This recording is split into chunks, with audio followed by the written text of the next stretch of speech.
Peter, what's Kelly's eye looking at today? Today I'm looking at weep holes. Weep holes. Well, unless they are little gaps in the brickwork, I don't know what you're talking about. You do know, because that's what they are. There we are, above those windows at first floor level. They've got what they call soldier arches. In other words, the bricks are standing up on edge, and it's been done decoratively, so instead of just the lintel of that brickwork, it runs right across as a band. But in between the bricks, and there's sort of one at either end and two in the middle, there's a gap. For what reason? Well, someone was concerned that water was going to get into the cavity, and therefore above the window there will be a stepped damp course. It could actually be in galvanised sheeting or copper or whatever. So any water then gathering, instead of coming down through the window head inside, would be thrown out and come out through those gaps. It would be interesting to sit there in the rain, see if any does come out. But that's what they're for, and they're actually down underneath the sills as well. They're not quite so prominent there. It looks like an invitation for water to get in, actually. Well, yes, and water will get in the driving rain. But if there's this step damp course, it won't really go very far, because it would have to go uphill. This is over an entrance.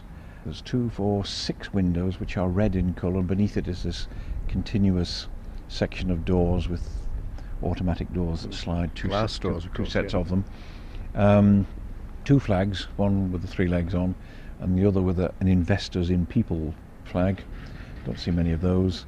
And then written across in Times Roman, I think it is, it says the Isle of Man College. Which used to be the College of Further Education, didn't it? It did, and in fact it still is in reality. Yes. But looking to our right, you will notice the style of architecture. There's this sort of imported brown brick, and then almost continuous window with pillars behind, which is what's holding upstairs up. And then when it gets to a certain point halfway down the building, that continuous window still is continuous, but it becomes high level on both floors, and the building is very plain, very angular.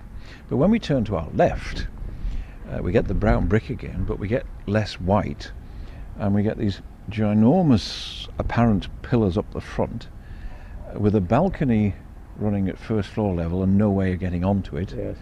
And then above that, this great big swoop of concrete going up, which would suggest it's a balcony again, and behind that mansard roof, very slight pitch mansard with windows in there, so it's actually 3 stories high. Now this building has been here for some time. It's not ancient, place of education, but it would date back, my guess is to somewhere in the 60s, but it may be more recent than that. I think work started in 1969, and phase 1 is the bit on our right, the sort of plain and angular bit. It's designed by Davison Marsh, and I'm fairly certain that Tony Kellett came to the island and joined the partnership specifically to do this college.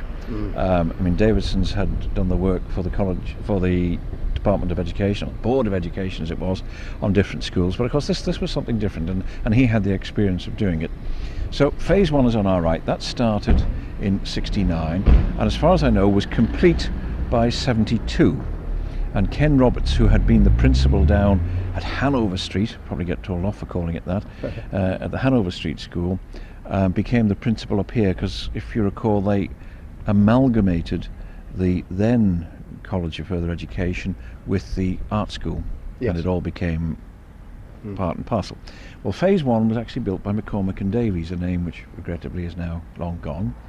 Phase 2, which was this swoopy bit, again designed by Davison Marsh, but completely different style. It must have been a new set of magazines out or something. That was built by Thomas Croft and Sons, again a name which is gone.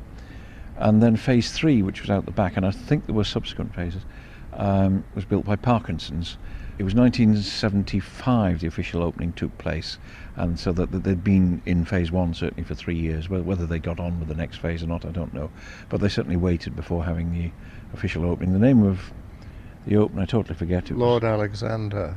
That's right. He came over especially to do it, you know. Yes. Very highly qualified gentleman. But anyway, here we are. It's sort of grown and grown. Still in use, a very important feature. More students here than the business college, obviously.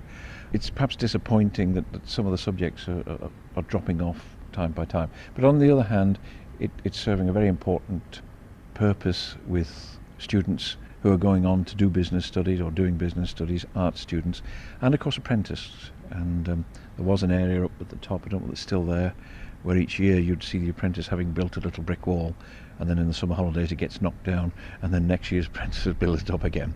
But yep, it's good, it's still going. Whether there's enough land in which to expand, I don't know.